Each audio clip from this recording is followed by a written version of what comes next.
Olá, olá pessoal, boa tarde, espero que tudo bem com vocês. Aqui Rafaela Esquiavo do Mater Online com mais uma live.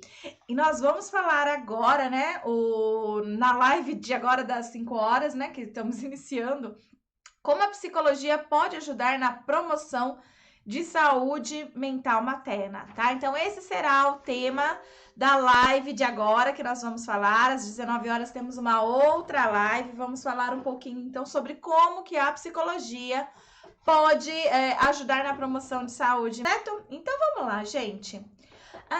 Por que promoção da saúde mental materna, né? Por que nós precisamos promover saúde mental materna? Porque os dados que nós temos aí de mulheres com alterações emocionais significativas no nosso país é escandaloso, né? É muito alto, é muito significativo.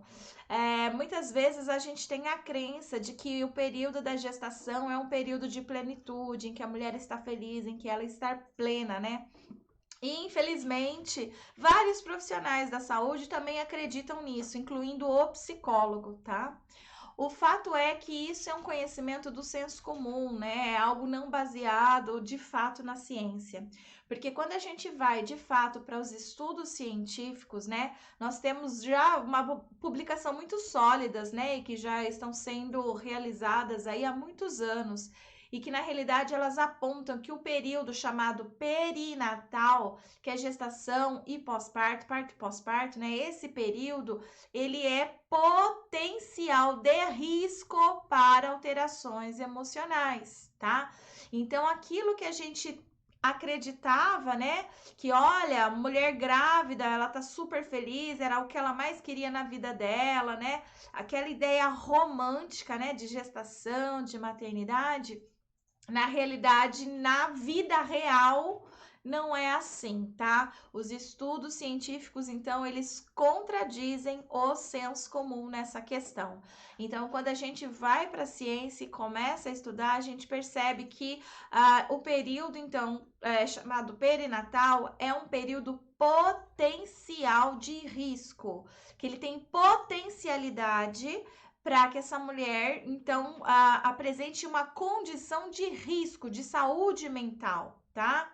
Então, nós temos aí uma prevalência de aproximadamente, e eu quero esclarecer aqui também uma coisa: tem muita gente que confunde quando a gente fala de prevalência com dados fixos, rígidos e imutáveis. Dados fixos, rígidos e imutáveis, eles servem para quem trabalha com pedra, com cal, com parede, com máquina, com, sei lá, robô. Quem trabalha com ser humano não tem dados rígidos e imutáveis, tá? Então, às vezes eu fico bem chateada quando algum psicólogo acredita, né, que o homem ele não ele tá parado, ele tá estático. Gente, o homem não está parado, o homem não está estático, ele está em constante transformação e desenvolvimento. Ao mesmo tempo que ele transforma o mundo, ele é modificado por ele. Então, nós estamos falando de um homem dinâmico, nós estamos falando de um homem em movimento, né? Um homem em metamorfose, como diria Raul Seixas, tá bom? Então, quando a gente entende isso, a gente consegue entender que quando nós falamos em prevalência, nós não estamos falando num número fechado, rígido e imutável, porque esses dados foram coletados de seres humanos, tá? Que estão aí vivendo, tá? Então, olha só, o que eu vou falar aqui para vocês são alguns dados estatísticos que nós temos, tá? Sobre ansiedade, estresse e depressão. Mas se você pegar uma população diferente, vai dar dados diferentes. Eu mesma acabei de fazer uma pesquisa nesse período de Covid para eu poder avaliar a saúde mental de mulheres na gravidez, justamente nesse período de Covid, para ver como é que tá igual ou diferente, né, de momentos não Covid. E claro, deu que tá alterada, elas têm mais ansiedade, mais estresse, mais depressão. Não vou falar por enquanto desses dados, porque eu ainda tô terminando de mandar eles para a revista científica, tá? Mas logo, logo a gente já vai ter publicação sobre isso, mas é importante vocês saberem sim que a gente consegue observar essa alteração. Ou seja, O homem está em movimento, tá bom? Quando a gente pega esse recorte de momento aqui, que a gente está vivendo de crise, aumenta ainda mais essa prevalência. Então, a prevalência que eu tô falando é uma prevalência de não pandemia, uma prevalência que, né, é coletada como uma população de unidades básicas de saúde. Então, a gente tem que levar uma série de coisas em conta, tá? Se você, às vezes, fizer uma entrevista para verificar isso com mulheres de alto risco, vai dar um outro. Se você verificar, às vezes, em outra cidade, em outro estado, em outro país, vai dar outra coisa. Então, entendam que é só um parâmetro para a gente poder conversar, tá? Porque tem gente que às vezes me manda mensagem falando assim: nossa, mas eu vi num outro artigo, você falou que 65% das mulheres na gestação estão com estresse, mas eu vi num artigo que é mais de 78%. Naquele artigo, com aquele pesquisador, aquelas pessoas que pesquisaram, aquela pessoa encontrou 78, tá? A maioria das pessoas vão encontrar mais ou menos entre 50 a 80. Então, a gente vai ter aí de 50 a 80. Mais da metade das mulheres vão apresentar. Só que quando você pega a maioria dos artigos, você consegue fazer uma média. E a média da leitura de vários artigos que foram publicados, né, pelo Brasil, dá 65. Porque se você pegar um artigo científico meu, você também vai ver que não, nos meus artigos científicos não tá 65, né? Isso é uma média da população, tá certo? Do Brasil, é uma média. Então, cerca de 65% das mulheres estão com estresse na gestação.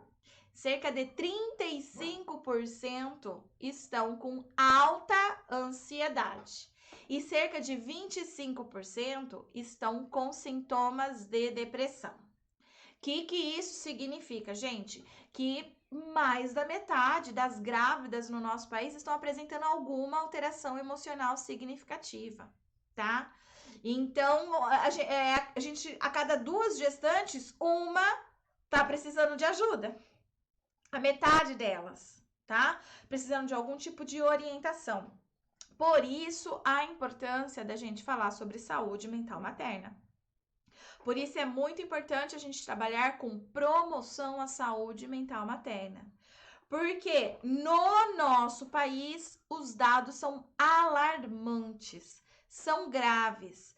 Principalmente quando a gente sabe dos desfechos que uma alta ansiedade, que os sintomas de depressão e sintomas de estresse elevado podem causar, tá? Então, a gente já sabe, por exemplo, que pode ter nascimento baixo peso, nascimento prematuro, pode ter complicações no parto. A mulher ela pode ter dificuldade depois no pós-parto para se vincular ao bebê, estimular pouco o bebê, ter práticas educativas parentais mais negativas, ter pouca energia ou habilidades para estimular o desenvolvimento da criança de forma correta, tá? Se uma mulher tem depressão no pós-parto, ela não tem energia para estimular o desenvolvimento da criança. Mas se ela tem alta ansiedade, muitas vezes ela super protege aquela criança, que atrasa o desenvolvimento dela também. Porque é uma mãe que não deixa a criança explorar o ambiente. A mãe quer fazer tudo pela criança, porque super protege. E isso afeta no desenvolvimento daquela criança, atrasando o desenvolvimento também, tá? Então, gente, olha só, quando a gente vê esses dados, né, altíssimos, elevadíssimos, primeiro, cai por terra a ideia de que toda mulher que está grávida está plena e feliz, né? Depois, cai por terra aquela ideia que a mulher, ela já, quando ela ganha o bebê, nasce uma mãe, né? Nasce um bebê, nasce uma mãe. Pronto, ela já tá pronta, ela sabe tudo, sabe o que fazer, é perfeito, instinto materno agindo ali, pleno, né? Então, cai por terra isso também, né?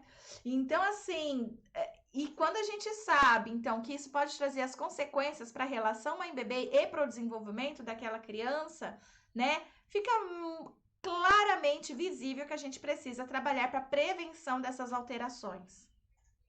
A gente já não tem psicólogo perinatal suficiente no Brasil, né? Já tá faltando esse profissional aqui, né? Sempre faltou, nunca a gente teve ele em quantidades fartas que possam ajudar a solucionar esses problemas, né? E a gente continua enfrentando isso. Então, a gente continua sem psicólogo perinatal. A gente tem muito mais demanda, muito mais mulheres precisando e poucos profissionais atendendo, tá? Então, isso é um fato. E aí, como que a gente vai, então, promover saúde, né? O conceito de promoção de saúde, ele é diferente de prevenção de doenças, tá? Uma prevenção de doença é quando eu vou, mediante a uma ação, né, exercer uma ação para prevenir uma dada doença. Eu não previno doenças, eu previno uma dada doença. Então, por exemplo, eu vou prevenir dengue, né? Para prevenir dengue, eu não posso deixar água parada. Eu previno, né, que uma população, então, tenha dengue com essas medidas. Como que eu vou prevenir que alguém contraia Covid-19 com isolamento social, usando máscara, passando álcool em gel? Tudo isso vai prevenir que a pessoa venha adoecer, tá? Então, a prevenção, ela é focada em uma doença, tá certo? Não em todas, eu não consigo prevenir todas as doenças. As ações, elas vão dizer, isso aqui vai servir para prevenir isso ou aquilo, tá bom? E às vezes pode ajudar uma coisa a prevenir mais coisa. Então, por exemplo, eu passando álcool em gel à mão, né, andando de máscara, talvez não previna só o Covid-19, mas outros Covids por aí, outras gripes e etc, tá bom? Então, isso pode acontecer também, tá? Então, prevenção é isso, quando a gente foca em prevenir uma doença, que pode ser prevenir a depressão pós-parto, prevenir ansiedade gestacional, prevenir estresse perinatal, tá certo? É uma prevenção, é uma ação que a gente vai exercer para prevenir algo.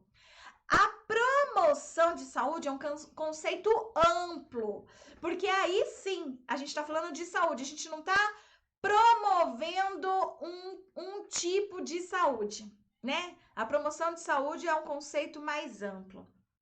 E quando a gente fala de promoção à saúde mental materna, por exemplo, nós estamos falando de ações, várias ações, que vão promover saúde, né? E no caso aí para mãe, tá? Então vai englobar tudo, todas as coisas aí que estão em torno de ansiedade, estresse, depressão, desenvolvimento, tudo, né? Então nós precisamos começar a cada vez mais pensar em estratégias de promoção da saúde mental materna, tá? E como que a gente consegue fazer isso?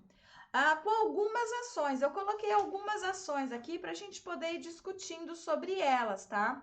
Já que a gente já viu que é alto o número de adoecimento nessa fase e que a gente pode, com algumas ferramentas, enquanto psicólogos, né, promover saúde para a população, tá? Então, quais são alguns tipos de ações que nós, psicólogos, podemos ter para promover saúde mental materna? Então, nós, psicólogos perinatais, né, que temos o conhecimento da perinatalidade, da parentalidade, né? Quem tem esse conhecimento, quem estuda, quem lê livro, vai a congressos, faz cursos, né? Trabalha com isso há muitos anos e tudo mais. Então, quem tem esse conhecimento consegue, por exemplo, ministrar palestras, tá? Então, as palestras, elas são muito úteis, muito eficazes, né? Para a gente poder levar essa informação para outras pessoas. Então, por exemplo, a gente pode falar sobre saúde mental materna com professores, com enfermeiros, com obstetras, com avós, com tios, com vizinhos, na igreja, né? Em toda a comunidade. Então, a gente não necessariamente precisa, para promover saúde mental materna, estar ali com uma gestante, tá ali com uma mulher no pós-parto. Não precisamos disso, né? Quanto mais a gente conscientiza a sociedade da importância, né, da gente cuidar da saúde mental materna, mais a gente vai estar ligado diretamente, né, afetando e promovendo saúde mental materna para aquelas mulheres. Eu não preciso diretamente estar ligado a ela, mas quando eu penso uma estratégia mais social, né? Eu consigo ir transformando esse meio, né? E aí essas transformações vão nos alterando também, né? E promovendo saúde. Eu, por exemplo, eu dou palestras em vários lugares que as pessoas falam assim, nossa, nunca nem tinha pensado em dar palestra num lugar como esse. Né? Eu já falei para vocês em outras lives, como por exemplo, eu dou palestras para polícia militar, por exemplo, né, levando informação sobre esses casos. Agentes penitenciários, né, também tem solicitado minhas palestras para falar sobre isso. Palestras em eventos religiosos, então às vezes as pessoas vão fazer algum evento religioso e quer falar alguma coisa sobre saúde mental materna, eles me convidam.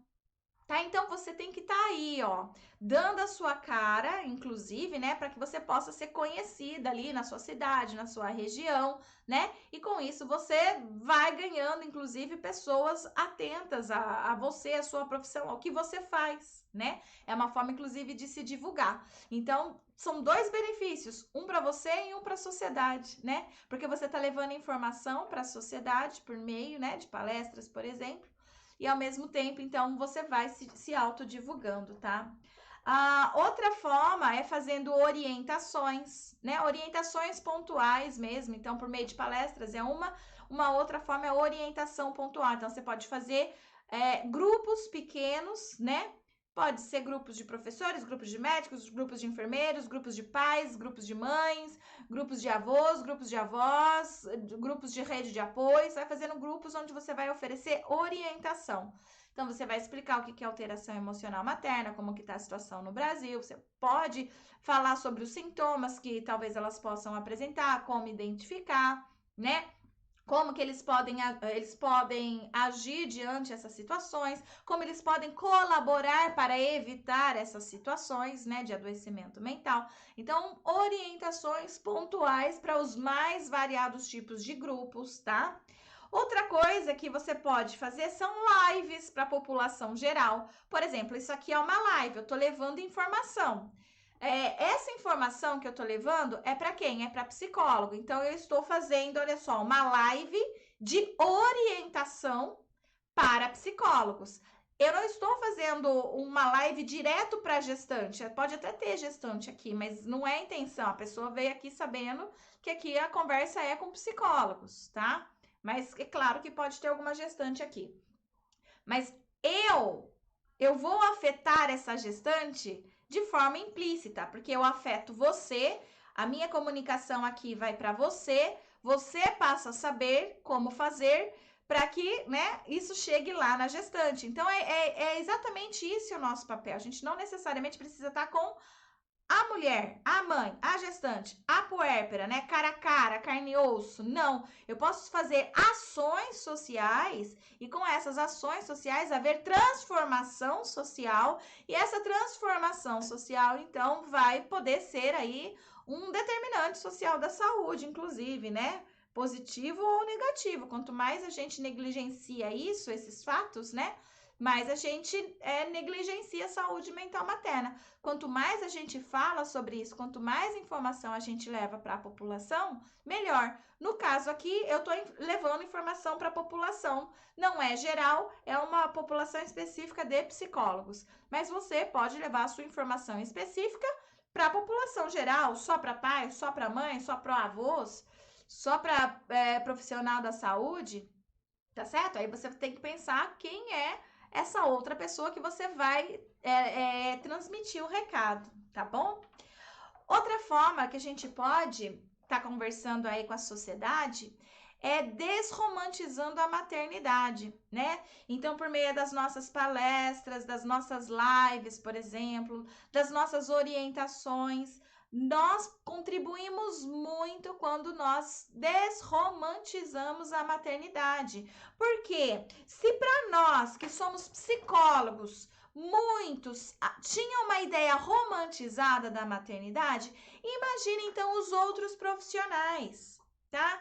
Então, imagine você que talvez está conhecendo Mater Online agora, conhecendo saúde mental materna agora. Talvez você tinha uma ideia romantizada a respeito da maternidade e assistindo essas lives, vendo os podcasts, ouvindo os podcasts, né? Assistindo outras aulas que eu deixo e tal.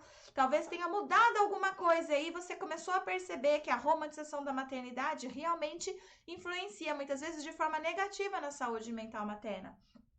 Agora imagina se nós psicólogos não prestamos atenção a isso, quem dirá enfermeiros, quem dirá obstetras, né? Quem dirá outros profissionais da saúde, quem dirá a mãe, a avó, a sogra, o sogro, o cunhado, a cunhada, o vizinho, a vizinha, quem dirá eles, tá? Então, levar essa informação da desconstrução, da desromantização da maternidade é muito importante. E é claro que a gente tem que levar com muito cuidado essa informação, porque ela é polêmica quando a gente não sabe tratá-la da maneira adequada, da forma adequada, com argumentos sólidos, né? Então, precisa tomar cuidado também com isso, porque às vezes a gente pode falar de um jeito e que a população, ao invés de aprender, né, ela fique contra, ela fique revoltada, tá? Então, a gente tem que saber como levar também, tem um jeitinho aí para levar essas informações para que a população possa perceber, entender e se responsabilizar, né? Por ser mais um agente ativo para promover a saúde mental materna, tá bom? Outra forma que a gente pode contribuir aí para a promoção de saúde mental materna é escrevendo e produzindo conteúdos ou materiais de conscientização para a população. A gente fazendo cartilhas, por exemplo, podemos fazer cartilhas, distribuir para a população, podemos escrever textos e publicar em blogs, podemos fazer textos e publicar nas nossas redes sociais, né? Então, conforme a gente vai produzindo conteúdos, produzindo textos informativos, né? Isso também auxilia bastante. Né? Então, assim, você não precisa necessariamente escrever um texto informativo para gestantes. Gestante, cuidado com a sua saúde mental. Sabia que mais da metade das gestantes estão com alguma alteração emocional? Você não precisa escrever direto para ela. Esses posts, né? Essas produções de conteúdo, eles podem ser diretamente produzidos para a população geral, tá bom? Inclusive, a gente teve no mês de maio a nossa primeira mobilização nacional pela saúde mental materna, onde eu e outras psicólogas do Mater Online dedicamos uma semana inteirinha para fazer palestras, e foi online justamente porque aconteceu em meio à pandemia, né? Era para ser um evento presencial, mas aconteceu tudo isso e a gente não deixou quieto, a gente fez essas palestras, fez o evento acontecer de forma online e chegou para muita gente.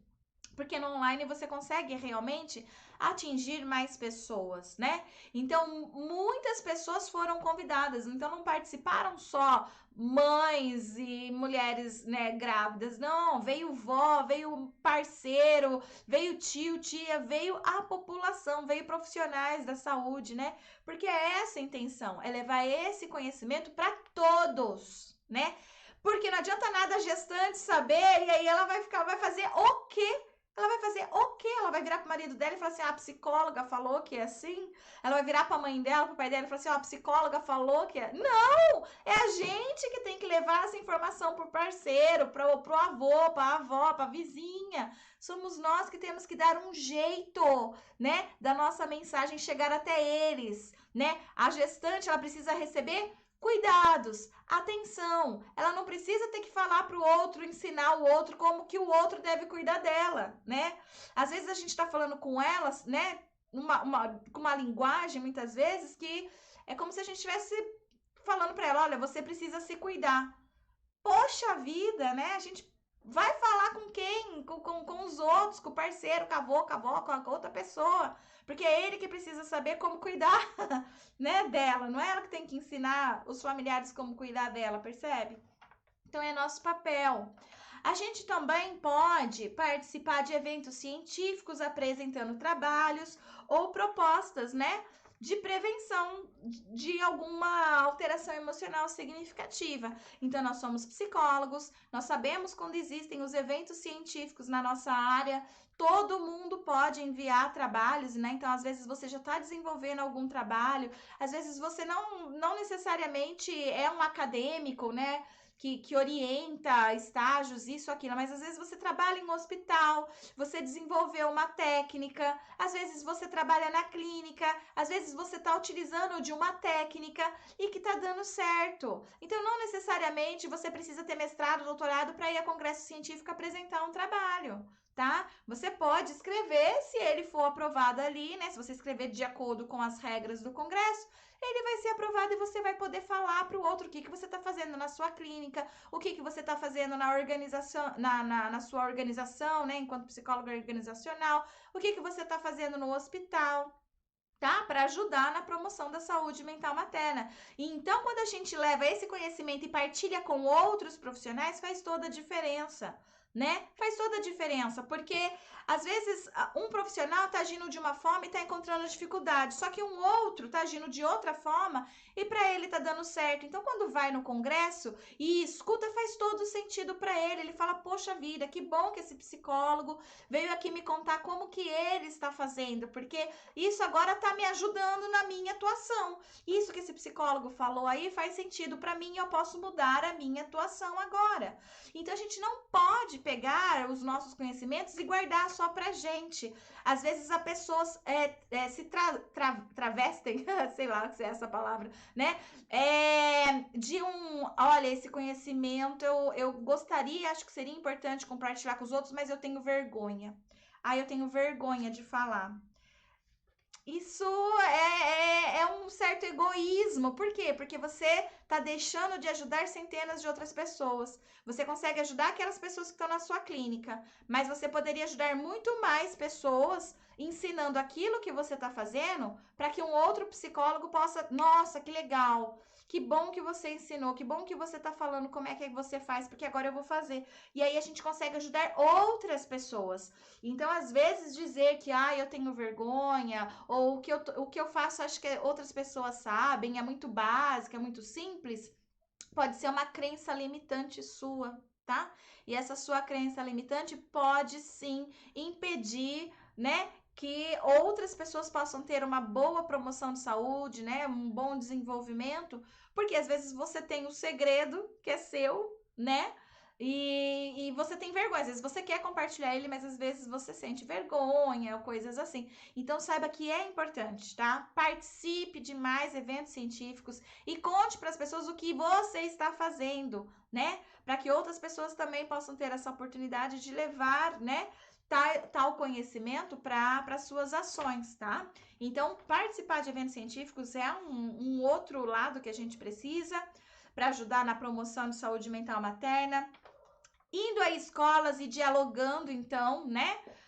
Em escolas, a gente, quando trabalha, por exemplo, com adolescentes, indo à escola fazendo palestras ali, orientações e tal, isso ajuda, porque aqueles adolescentes estão já em idade reprodutiva, eles podem engravidar ali, o que é muito comum, uma gravidez na adolescência, 20% das gestações no Brasil são de adolescentes, tá bom? Então, é uma porcentagem alta, 20%.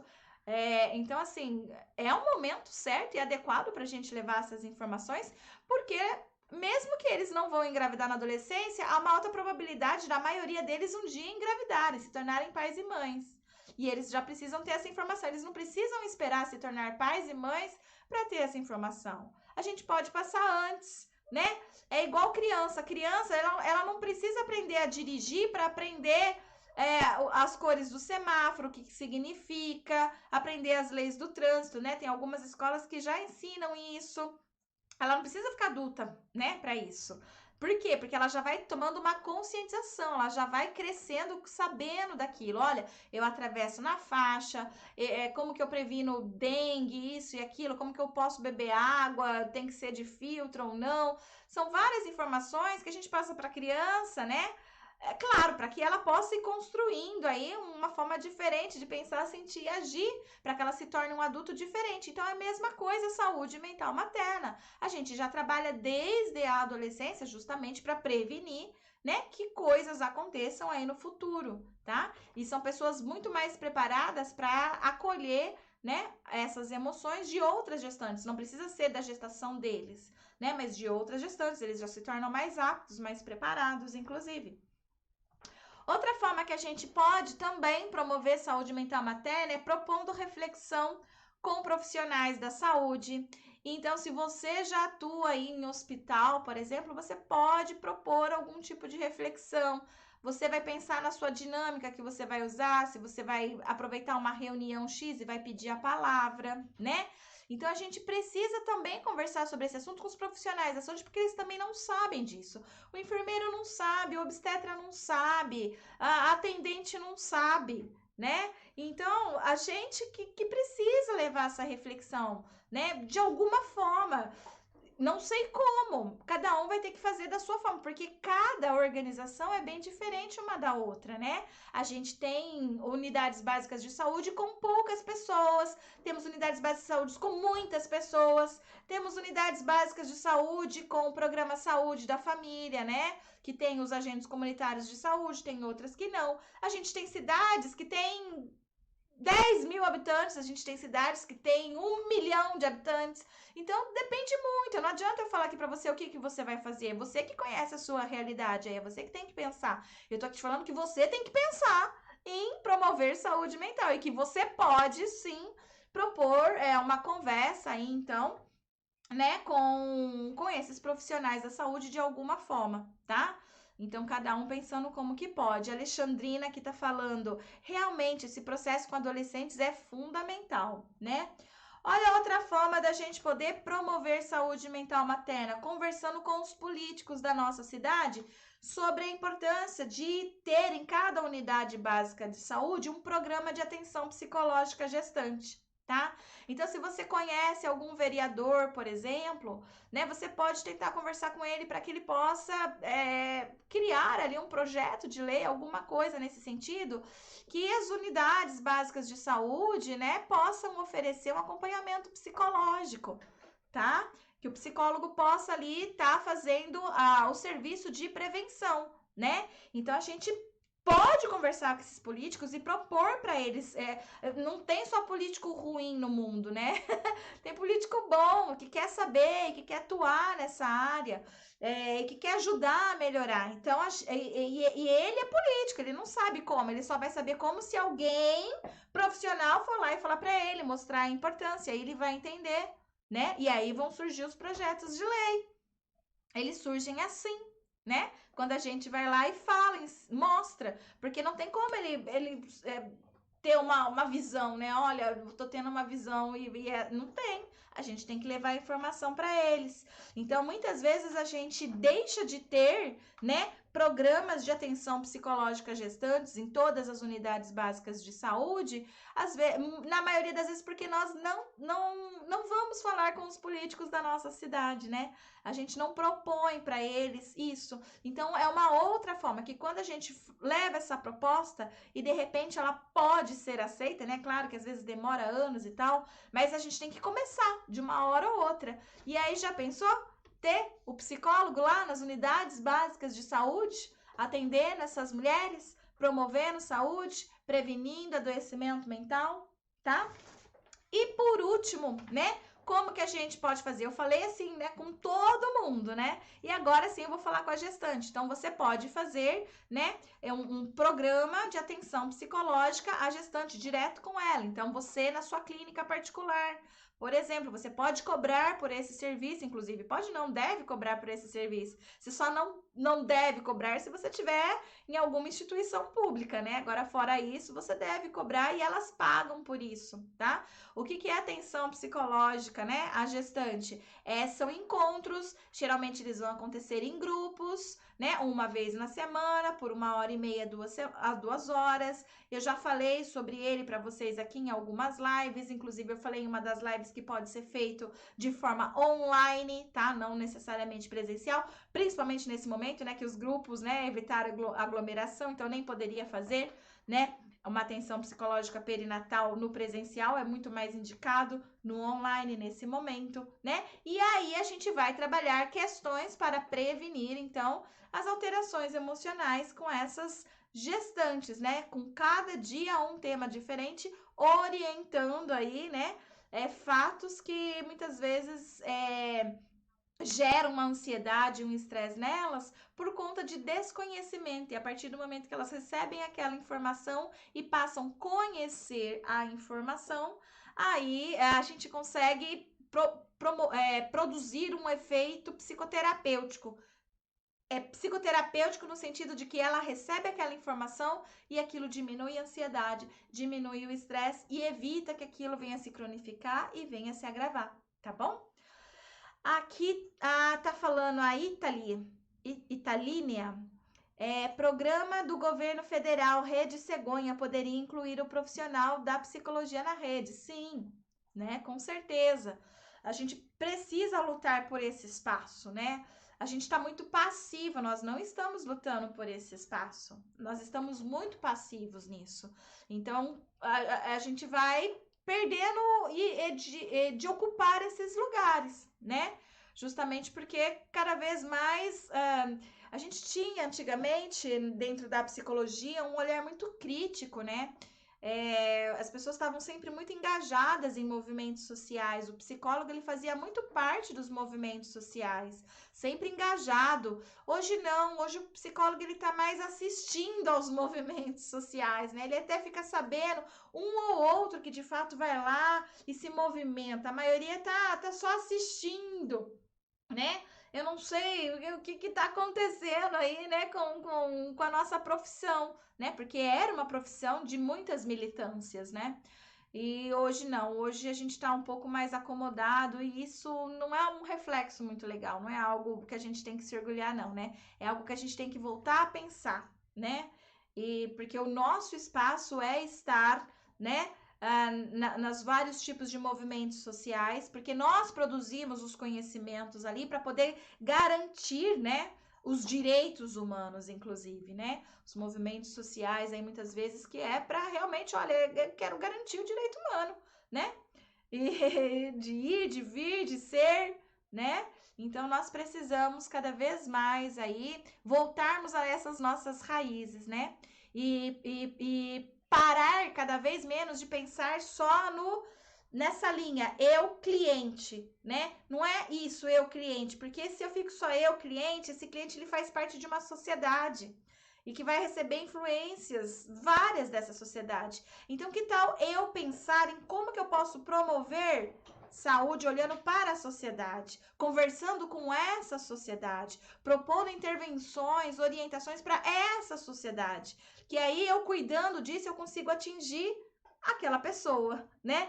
Que deveria ser o meu cliente, por exemplo, aí. Tá certo? Acho que deu para entender mais ou menos o que eu quis dizer, né? Então é isso aí, pessoal. Vou finalizar a live de hoje. Espero que tenha produzido aí algumas reflexões em vocês, desejos tenham, né, nascido aí dentro de vocês, de poder ajudar, colaborar, a promover saúde mental materna, tá bom? Então é isso aí. Às 19 horas eu tenho aí novamente com vocês outra live, tá? Nós vamos falar às 19 horas sobre estou insegura se a psicologia perinatal pode ser uma boa oportunidade para mim, tá bom? Então será às 19 horas e aí eu acredito que vai ser bem legal para a participação de vocês, tá bom? Deixa eu ver aqui no YouTube rapidinho. A Ana Beatriz, olá Rafaela, boa tarde. Estudamos juntas na faculdade de psicologia. Que alegria te encontrar e fazer esse trabalho lindo. Parabéns. Olha que legal, a Ana Beatriz estudou comigo. Andréia de Cássia. Boa tarde, Rafaela. A live sobre o vínculo mãe-bebê na depressão pós-parto ainda vai acontecer? A live sobre o vínculo mãe-bebê na depressão. Não, já foi, já aconteceu, tá? Ela foi no começo da semana, se eu não me engano. Já aconteceu. Tá certo? Então, pessoal, encerrando então a live de hoje, ó. Beijo para todo mundo. Tchau, tchau.